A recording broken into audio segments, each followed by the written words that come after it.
Magandang araw na, so andito tayo sa Bella Vista Subdivision, San Vicente, Santa Maria, Bulacan, ano. So dito kay sa bahay ni Sir Adams, no. So tara, samahan niyo ako, fix natin yung kondura ni Sir dito, no.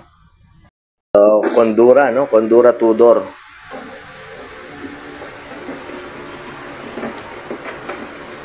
So chinek po natin yung kanyang thermostat. So nag-change value siya, pinalitan natin, no. So chinek din natin yung kanyang controller board. So wala namang problema doon. So nag-check tayo dito sa kanyang defrost system. So may problema din, nag-change value din yung isang sensor niya doon, no.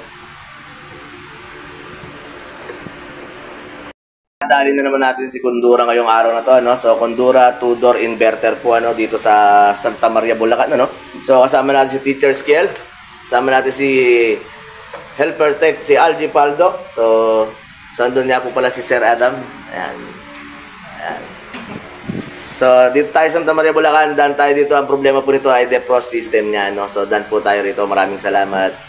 Hihina na rin ba ang lamig ng ibaba ng refrigerator mo? Baka defrost system na rin ang sira niyan. Pa-check mo na kay technician yan. Dito kay RM Bulacan, complete parts, complete tools. Hindi sasakit ang ulo mo sa amin, no? So kung sakaling magkaroon tayo ng problema sa trabaho natin, madali lang pag-usapan yan. Babalikan natin yan dahil yan ang trabaho natin. Tara, let's go.